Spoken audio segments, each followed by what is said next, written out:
Kemi Badenoch, leader of the opposition, is no fan of identity politics. But she has already made history as the first black woman to be leader of a major British political party. And in her view, she is just getting started. This is a question about moral courage, Mr. Speaker, about doing the right thing, even when it is difficult. And the truth is, he doesn't have the balls. Born in London, but raised in Nigeria, she came back here as a precocious 16-year-old, flipped burgers in McDonald's, and realised that she was deeply conservative. Free speech matters. Some cultures are better than others, and it's only contentious to say this because honesty has become impossible. Her task today of reviving a bruised Conservative Party in an era of national populism and economic anxiety has been made harder by the rise of reform. She says that she needs time and a fair hearing. So that, and some tough questions about her record and her character, is what she's about to get.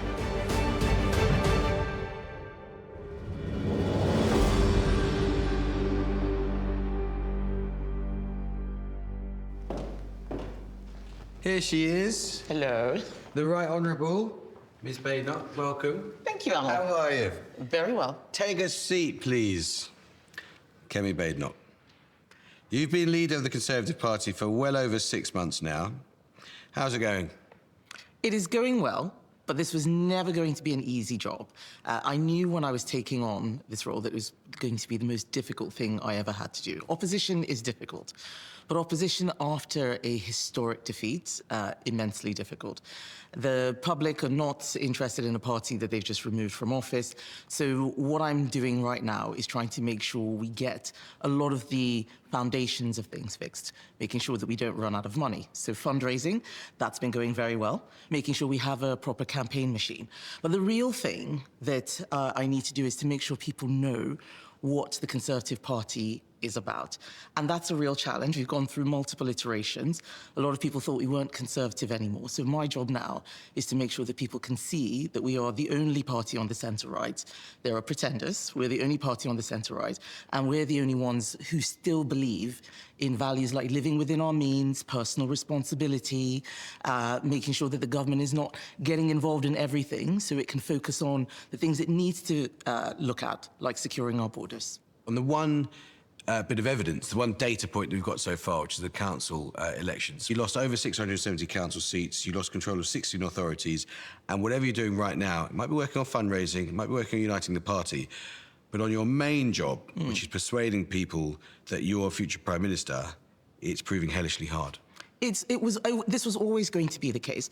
I mean, when I came in November and looked at what was left, I mean, the party was in a terrible state. It felt like a building that had been on fire for a long time, and there were still some pockets of fires, and I had to put them out. There was no way we were going to have a good set of results. But the analogy I give to people is like a corporate analogy, that sometimes if you have a long-term strategy, you need to do some difficult things that might not necessarily be good for your quarterly reports, but they're going to help change the organization so that it can be a success for the long term, not the short term. And we're several years away from a general election. You want people to get to know you better, and you've that involves, I think, understanding a bit more about your very unusual childhood for a leading British politician, and a very fascinating childhood. In preparation for this interview, I re-watched your maiden speech in Parliament, and you talked about growing up in Nigeria as an oil boom baby. There was a big oil boom in Nigeria. And there were also military coups. I think there was in 1983 and 1985, there were big changes to the system there. Growing up in Nigeria, I saw real poverty. I experienced it.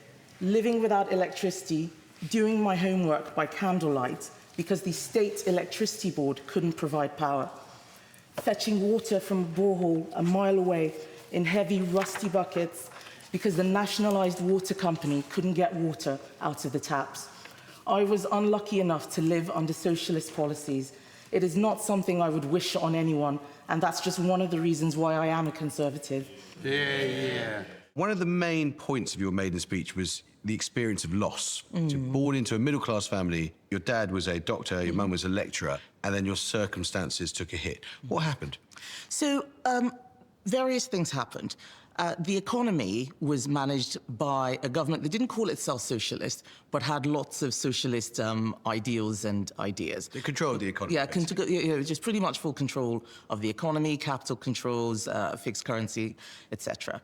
But the other reason was because the country itself is a low-trust country. It's very multicultural, so lots of different groups. There is proper diversity in a way that many people don't recognize in the UK. Everybody looks the same, but different languages, different types of clothing, different customs.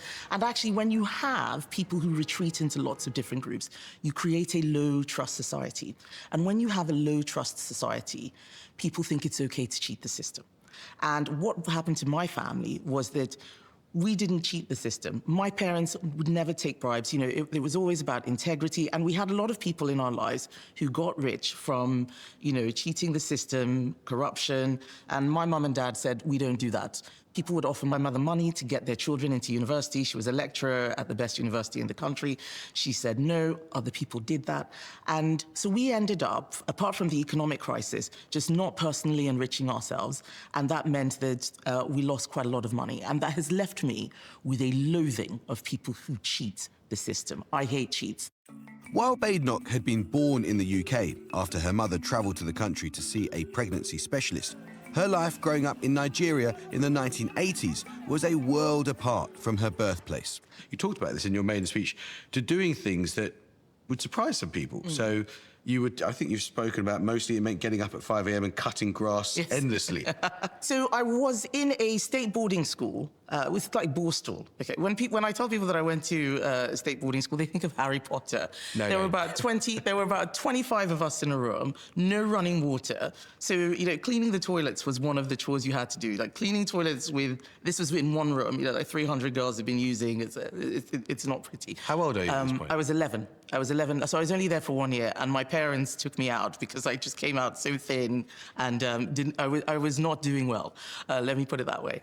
And actually, there's so many things that you forget when you live in Western society, that there are no lawnmowers. People in places where they need to cut grass, they use wooden machetes. They're very hard. They've got a blade in there, and we're all hacking these things. So everybody had a machete under their beds because you had to cut it. There was a lot of space, there's a lot of land for the school. We all had a machete, a hoe for planting things, a broom, a different type of broom for the ones we had here. We all brought our own mattresses. It's a state school, so the state doesn't provide things.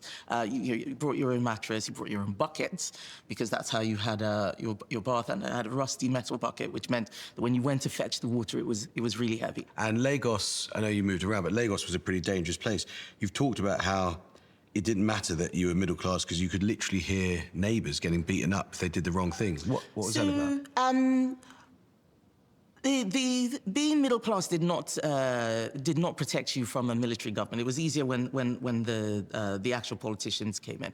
But when I talked about neighbours getting beaten up, that was actual armed robbers going in that you could hear, and that everybody would be terrified. There was just a lot of lawlessness. Yes, it was crime and disorder, and you could hear it. And if you knew something was happening, everybody would batten down the hatches. And so when I say I'm a conservative, it's not just because it's for fun. It's because I strongly believe in law and order. That's the stuff that the state needs to enforce. Strongly believe in personal responsibility. Strongly believe in a government not getting involved in all sorts of stuff that it doesn't need to, because quite often it messes things up. By 1996, a 16-year-old Badenoch had set her heart on starting a new life in the UK and moving in with a family friend. She's referred to the British passport she secured, having been born here, as her golden ticket. When I was in Nigeria, people used to tell me, you don't belong here. So I wasn't just the SWAT in the class. I was the person who would say, that person is copying notes from the other person. I was the tattletale in the class, like getting people into trouble. Because even then I hated cheating, because there I was. I wanted to be first in the class, and I've done all the work. And then there's some people who are copying notes and saying, why should they get away with it? And so I'd raise up my hand. I remember there was this extraordinary day. I was in, I must have been about 14 or 15. And I said, he's cheating. I stood up in the middle of the exam, and I stood up and said, he's cheating, he's the one that's doing it. And that boy ended up getting expelled. And I didn't get praised for it. And I was a relatively popular kid at school. And people said, why did you do that? Why would you do that? And I said, because he was doing the wrong thing. And someone said, you don't belong here, that you don't know how to behave, you don't belong here. And I've heard that all my life. You don't follow the rules, you don't do what you're supposed to, you're always sticking your head above the parapet, you're too direct, you tell the truth when you don't need to tell the truth, when you should pipe down. And I didn't belong there. Hang on a second. So you're 14 years old, and in the middle of an exam... 14, 15. 14 or 15, you see a boy cheating. In the middle of an exam, in the middle of an exam hall, you stand up and you snitch on this kid who's cheating, who ends up getting expelled. Yes. No wonder you're so unpopular back at school. You sound really annoying. I was. Do you know what? The people who did that sort of thing hated it, but someone did say to me... It was the right thing to do. Yeah, that you were the only person who'd ever have the guts to do that. And I liked being the person who had the guts to do those things. And I think politics needs that. You need people who are going to be brave. What's the point of doing it otherwise? Talk about being brave. Even if it's doing the right thing, even if it's not popular. No, I've got that sense. I've got that sense from you. Talking about being brave, going from Nigeria to Britain, one-way ticket, age of 16, where you said goodbye to your dad, as it were, gave you, in effect, the equivalent of his last £100. I didn't think that he was actually going to let me go. He was less keen on it than my mother. I think maybe he thought I was too young, but he could see that I just wanted to be in London. What was your first impression of the UK? It didn't feel like a first impression, because I mean, how much of the UK would I remember from childhood? Very little. But how much had I absorbed from just endlessly watching BBC and, you know, Mind Your Language, and yes, my dad really loved Yes Minister. I don't want the usual delaying tactics. This needs a sledgehammer. We must cut through the red tape. No, you can't cut tape with a sledgehammer, Minister. I didn't understand any of it, and I didn't know why he laughed so much, because I didn't think it was funny. But there was nothing alien about it. I just wanted to get stuck in. It just felt like, there's so much I can do here. I can get a job. And I was so excited, and I went to Argos because I was obsessed with the Argos catalogue. Do you remember what the Argos catalogue was? Yeah, you had to go in and you flick through and then you put your reference number. It was just this, you know, magazine of wonder. And I thought, this is where I want to work, where all these beautiful things are.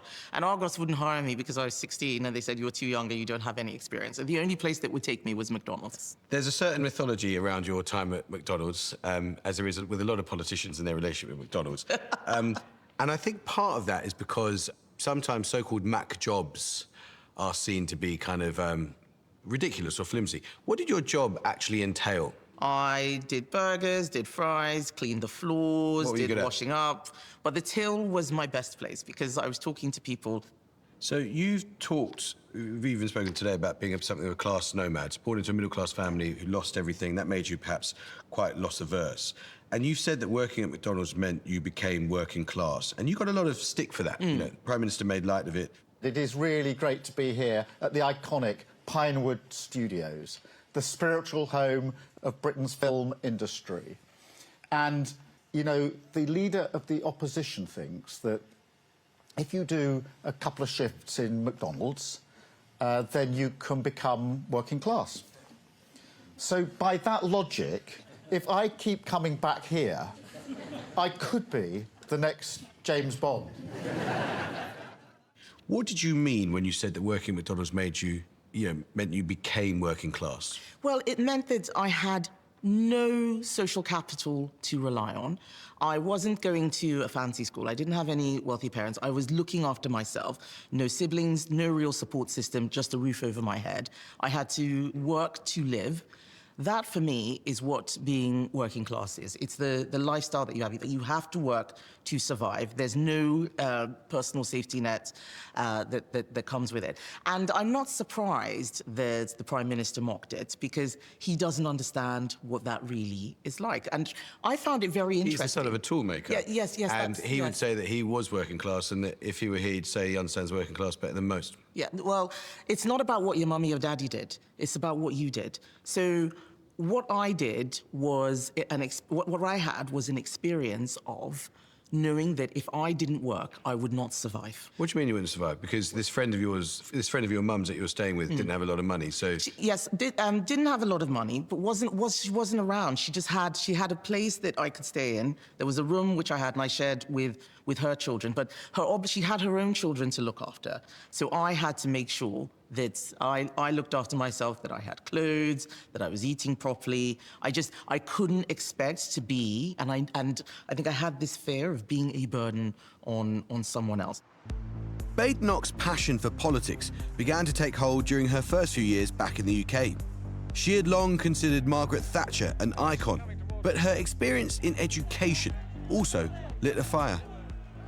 When you took your A-levels, you were very influenced by what you called a kind of poverty of aspiration. Poverty of low expectations. The soft bigotry of low expectations. Soft bigotry of low expectations. And the poverty of aspiration from your teachers. And you told the Daily Mail, and I quote, "Teachers treated us differently from the white people at the college." Yes. And you blamed what you called left-wing teachers who were trying to be helpful. My brother went to that same college, and this illustrates exactly the sort of thing I'm talking about. And he wanted to do business studies, and I said, well, make sure you do A-levels, not NVQs, because if you want to go to university, you need to do A-levels. And he went in, and they told him he could do NVQs. So he started, and I said, no, go back and say you want to do A-levels. There's a lot of stigma around NVQs and GNVQs at the time. Yes, there was. More vocational education. Yes, exactly. And he came back and he said, Kemi, all of the kids doing NVQs are black and all of the kids doing A-levels are white. And I said, that's why I said, go and do A-levels.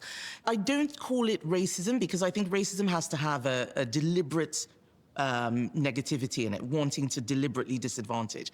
These people thought they were being helpful. Don't do this difficult thing. Why do you want to be a doctor? You could be a nurse. Nursing is easy, and then you'll get on, you'll get a job. They thought that they were being helpful, and it wasn't all the teachers, by the way. You know, I'm not putting every single person into that box, but they were not trying to get us to be the very best. They were just trying to get us to do just enough, and I don't think that that is a healthy culture. I remember a conversation where I'd only ever heard of two universities, Oxford and Cambridge. So when I went to the FE college and they asked me what it was I wanted to do, I said I wanted to do medicine, I want to go to Oxford. And their teacher at the time said they don't take people like you there. And she just said it with no sort of, she didn't know anything about my background. And I didn't understand what she meant by that. But now I understand what she meant by that. Because I had more conversations around career counselling.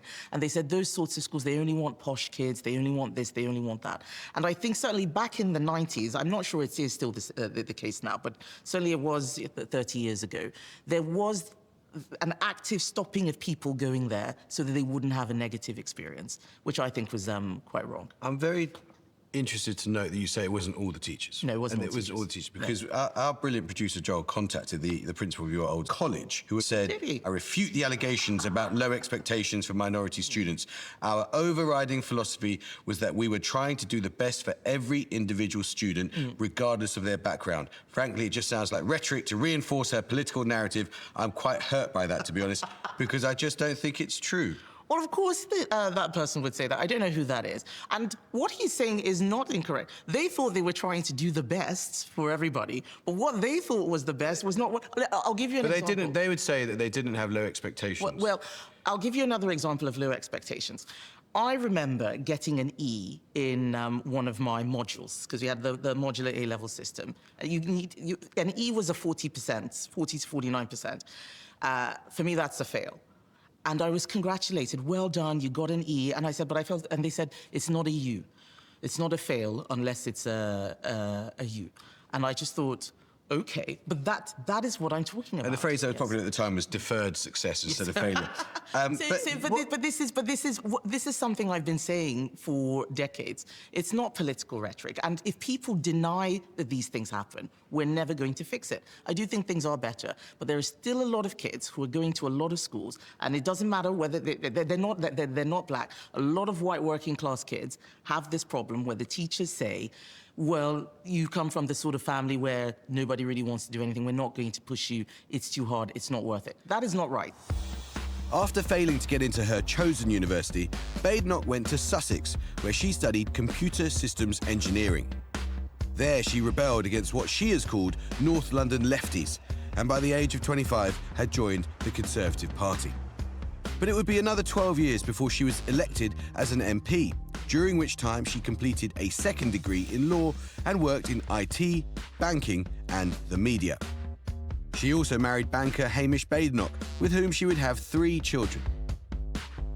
Once elected, a series of ministerial and cabinet positions followed before she replaced Rishi Sunak as leader in November 2024. Your dear dad never got to see you lead the Tory party. What did he make of your going into politics?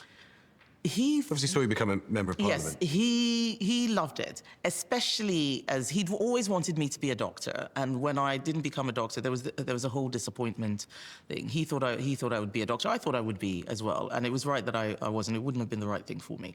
But he was so proud. He was so proud, and he would come and help me campaign. Certainly the first time I stood when I was sort of 29, 30, he helped me in that campaign. And when I finally won in 2017, he was around and he came to Parliament with me, and he was so proud. And he died of he had a brain tumor.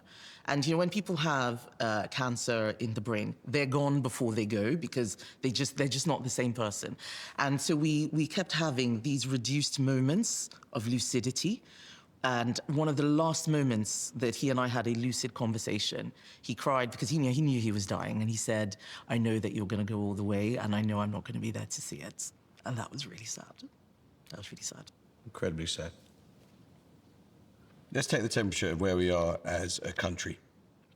It's just a fact, isn't it, that we have low growth, low productivity, high debt, high spending, and high taxes in Britain today. Mm-hmm. How do we get here?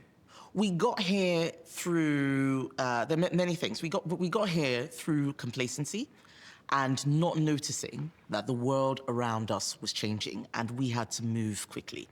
There is a view in the country that we're a rich country, and so we can just keep doing things the way we always did them.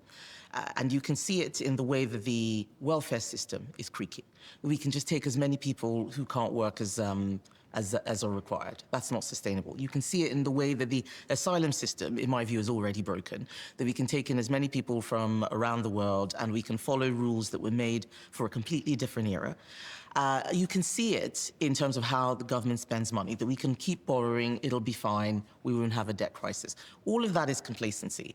And the world is changing. Other countries are competing better and faster. You look at the Middle East, you look at China, Singapore, young people. It's not, young people are saying that they want to go to Dubai or go to the US rather than stay here. It wasn't like that, 10 years ago. But to what extent is the fundamental challenge of your job today that you're against a big tax, big debt, big immigration, big welfare, big spending, big state Britain, but it's your party that created it, and you're having to campaign against a time when you were yourself in government? It is not easy, but there are several things that need to be said. Firstly, we cut the deficit until COVID. COVID reset so much, put us in a much worse place.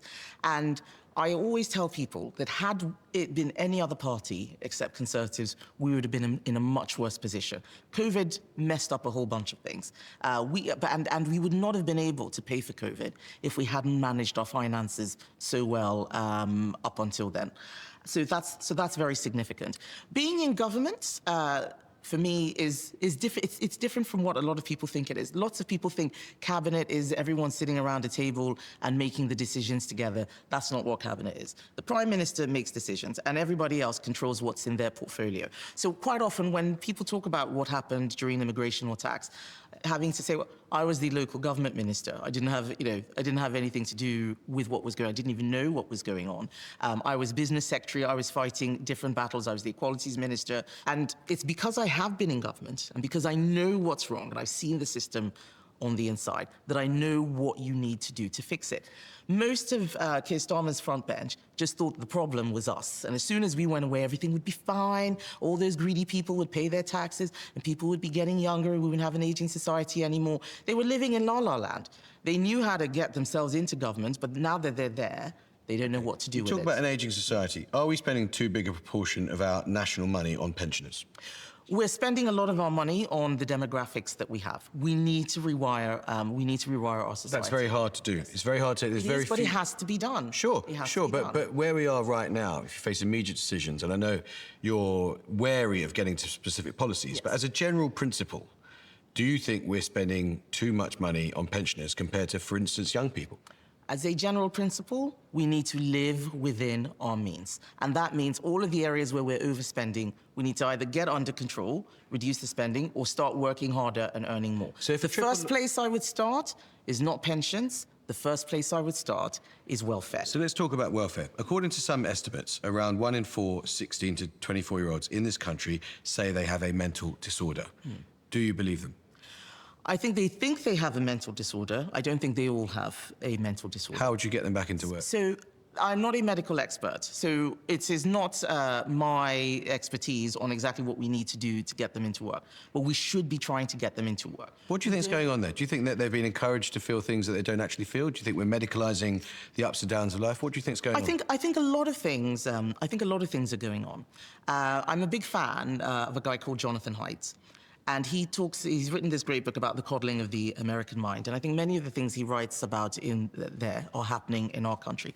Helicopter parenting, just the resilience not being built in at a younger age. I think that we are very protective. Everybody's worried about their children getting stolen or snatched or something bad happening. And we have created generations of people for whom we tell them nothing bad must happen to you. And we're going to make sure nothing bad happens. But life is not like that. And when the bad thing happens, the resilience is not there. You've also talked a lot in the past about how in politics there are no solutions, just trade-offs. That's correct. And trade-offs involve potentially upsetting a lot of people. In your view, would a short-term rise in some poverty, including child poverty, be a price worth paying to get the welfare bill down and get people back into work?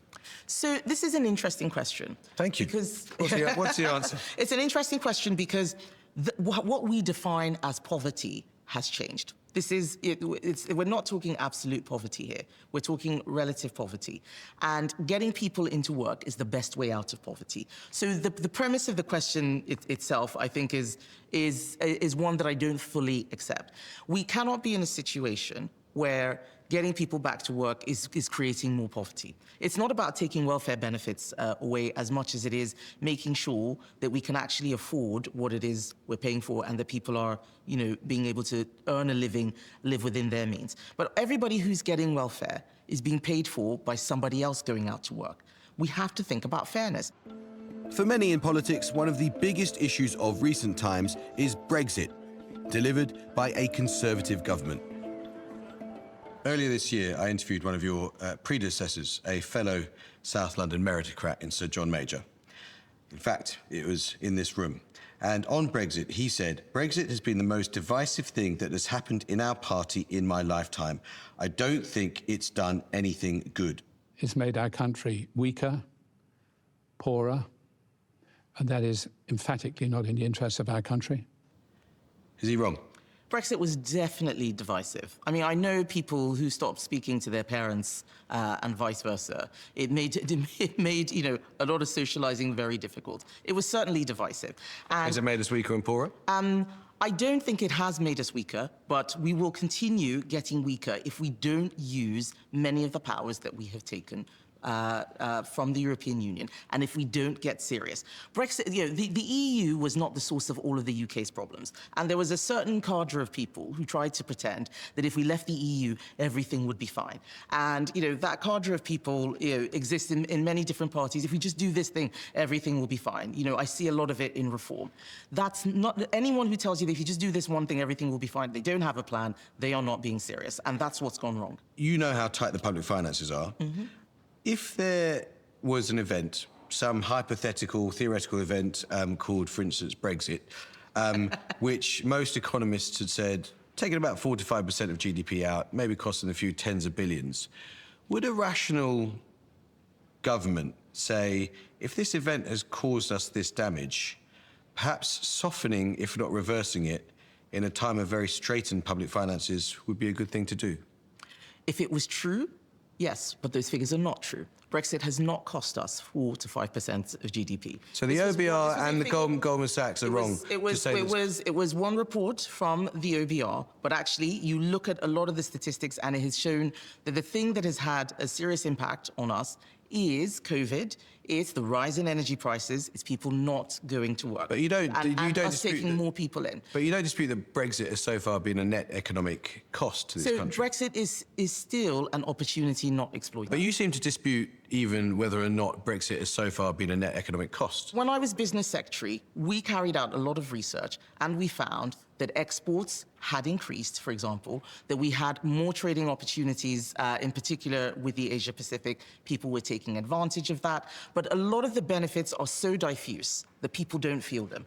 But the costs, people do feel. What I'm not saying is that there has been no cost to Brexit. All change has cost. There are no solutions, as I say, there are only trade-offs. All changes have cost. What I am saying is that the thing that we were supposed to deliver has not been fully delivered. So of course people are very frustrated. And now it looks like the government wants to, in trying to tell a story about building a closer relationship with Europe, we will get many of the disadvantages that we still had, but not the advantages. And that's a worse place for me to be than where we are now. So if the Labour Party said, going into the next election, or the Lib Dems or other people you're up against, you know what, we want to recalibrate our relationship with Europe, we want to join the customs union, what would you say? No, because I don't think that that is what's going to create growth. Europe has the same problems we have. They have the same problems we have. This is not the solution. Badenoch has been criticised for refusing to get into specifics about what the solutions are to Britain's challenges. Among them, ensuring cohesion in a multicultural, multi-faith society. The 2021 census revealed fewer than half of people in England and Wales now describe themselves as Christian. Badenoch has had her own battles with faith. As a rule, you may know I don't ask people about private issues, and therefore I'm not going to ask you about your family really in detail, certainly not your children. But you have spoken publicly about losing God, and you grew up Christian. And there was, I think, a particular news story which was one of the triggers. I don't know if it was happening to you gradually or it happened suddenly, but do you mind just explaining why you had a crisis of faith and came to reject God and reject Christianity? Yeah, well, I didn't. I rejected God, not Christianity. So I would still define myself as a cultural Christian. I went to a Church of England school, all those hymns, and being in church, it always takes me back to that. My grandfather was a reverend, and Christianity in many third world countries in Africa and Asia is a big, and Latin America is a big thing. It's a way of life. Religion was everywhere, whether you were Christian or Muslim, religion was there. It was just something that I grew up that was just always around me.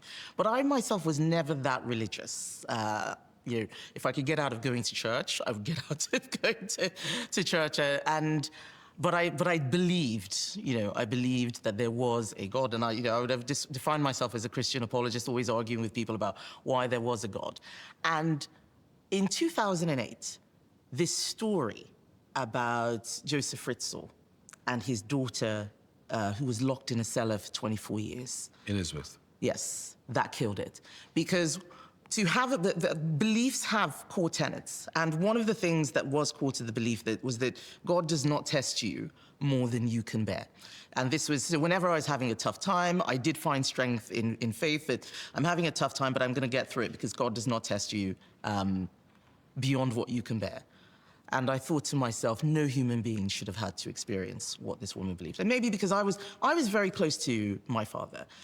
So the idea of a father doing that to his own daughter, for me, was a level of disgust and abhorrence that I'd never experienced.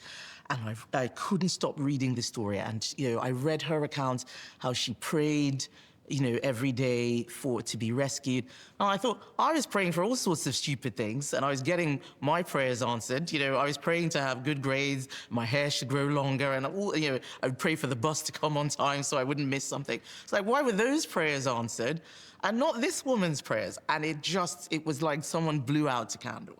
And it's in an odd sort of way, now maybe getting older and just needing something to fill a space. I do find myself having a lot more of what I would call cultural Christianity. They're just wanting to protect certain things, because I think the world that we have in the UK is very much built on many Christian values, but that belief in God itself. Questions have been raised over whether Badenoch is the right person to solve Britain's challenges and lead the Conservatives into the next election. And her combative style of leadership has come under scrutiny. I remember us sitting on that side of the House, and they were demanding that we spend more and more and more money. Thank God it was Conservatives who were there under COVID. Labour would have bankrupted the country. Why do you think there's been so much focus on your personality and criticism that you're too abrasive? You talked a little bit earlier in this interview about how you were on the front foot as a young person, getting written off and standing your ground. But a lot of the commentary around you has focused on this idea that you're difficult or you're Kemi. What do you make of that? What it is that I'm very direct. And Too direct? Yes, and I don't think, as a politician, I think you need to be very direct. I don't think you can be too direct. And I'm also very honest. And for many people, that's jarring. Did you need to say that? Why did you say it in that way? But I got sick of, being given lines to read on the news that just sounded like a robot. And I thought, no, I'm not going to speak like that. I'm going to speak like a normal human being. And that's helped, that's actually helped me. But the other thing is that I don't like a fight, but I won't run away from a fight. If I'm fighting for someone, I'm fighting for people probably who can't fight for themselves. I'm fighting for a principle or an idea. Do you want to be liked? Sorry? Do you want to be liked? I want to be respected more than liked. I think politicians who try to be liked end up doing things that they shouldn't do. If you want to be liked, go and work for a charity or in a library. Politics is about taking difficult decisions. That's why we're elected. Otherwise, you could leave everything to civil servants. But today, being liked is arguably more important than ever when it comes to dealing with the West's most powerful and unpredictable leader. Sir Keir Starmer very recently was described by Donald Trump as someone that he likes very much, even though he's a Liberal. I mean, hasn't Keir Starmer played it rather well with Donald Trump? Well, we have a worse trade relationship with the US now than we did in March. It's better than what we had in April. It's also the first deal that the US did with any country. Yeah, but just being first, if it's not a good deal, so what if you're first? Liz Truss signed a tariff deal with the US on steel and other things. A tariff deal is not a trade deal. A fully comprehensive free trade agreement covers everything, financial services, and this was a small tariff deal to deal with what Donald Trump had done. So it was a reactive thing. And whenever Labour negotiates, Britain loses, in my view. Whether it's with the Chagos Islands, whether it's with the unions, whenever they negotiate, the country is in a worse position. So I'm glad that he has a good relationship with Donald Trump, but what I care about is whether Britain is in a better place, and right now we're not. What have you learned from the MAGA movement? I know you had dinner with J.D. Vance not such a long time ago in Washington. What do you see of Trump and MAGA that makes you think, I want some of that over here? I should just preempt that by saying Nigel Farage said to me the day after the local elections, which Reform did very well I spoke to him on the Today programme, and he said, I want a Doge in every council. Do you? I want every council to make sure that it's spending your money properly. A Doge in every council is something that the council should be doing already. If they're not, they're making a mess. But these gimmicks are not the same thing as doing things properly. And you talked about what happened after the local elections. We had an awful result for all the reasons that I talked about before. Reform had a good result. But being a repository for disenchantment is not going to solve things. They are a repository for disenchantment. We have to be a beacon of hope. I want to offer people hope and opportunity. That we're doing something amazing. We're taking our time. This is the North Star. This is where we are going. So if there is something that I would take from a lot of the movements that people are going to, it is being able to offer hope that things are going to be better. That has to be a message that Conservatives deliver. We've sounded very pessimistic, and that's exacerbated by opposition because the job is to criticise, more or less what the government is doing. But we've got to be seen as a party of optimism and opportunity. That is who we are. If we're not that, then we die. Where does your confidence that you've got time come from? Your party's got something of a reputation, something of a history of regicide, or certainly getting rid of leaders that they run out of patience with. And there are lots of people, including in your party, who say, hang on a second, Kemi, you look at the polls, you're falling. You look at your personal approval ratings, it's showing no sign of imminent electoral triumph. And the fundamental fact of your time as leader of the Tory party is that you're dealing with a massive fracture on the right of politics, which your heroine, Margaret Thatcher, didn't have to deal with. Why are you so confident you've got time? Well, Margaret Thatcher did have a similar problem. She contained them, the wets and the dries, the Europhiles and the Not within the Europhobes. party. She did have an external problem. And it's fascinating. I've been reading this book, it's just contemporaneous, and it's about how Jeremy Thorpe, they were so worried about. He was taking Tory party donors. He was this posh, tall man who looked like what a Conservative Party leader should do. Margaret was not going to be able to deal with him. So people have had this version of events before. But this complaint that you've described, I mean, I had this 2 weeks in. The last oppositions have been 14 years, 13 years, 18 years. And 2 weeks after, people said, oh, this isn't going to work. A lot of people will say this because they don't want it to work. I know that this can and will work. Because how do you know that? Because there is no other way we do this unless we explain what we got wrong, win back the public trust, and not repeat the mistakes we made of making promises that we couldn't deliver. In opposition, you have to show that you've changed. The process of change is not quick, and it is always painful. Anyone who thinks change is going to be an overnight thing and it's going to be easy is not serious. See, that's the systems engineer analysing the problem. But the issue, the fact is that you've got a party that's come out of nowhere. It's a reformed version of the Brexit and UKIP party, and they're on 30% in some polls. And you might say it takes time, but where's the evidence that your approach is going to work? This needs patience. If we're going to be lurching left, right, and centre at every single poll or everything that happens in the news, we will end up going round in circles. I know that the leader of the opposition's job gets harder before it gets easier. People try and knock you off your stride. It's happened to every leader of the opposition. Oh, you're not going to win. This isn't going to work. But I am somebody who people have always tried to write off, and I have always succeeded. And I believe that I can do that with the Conservative Party. I've got some quick-fire questions. Maximum 10 words, minimum 1. What time do you wake up in the morning? 5:45. Oh, so you can listen to today's programme. What time do you go to bed? I don't do this.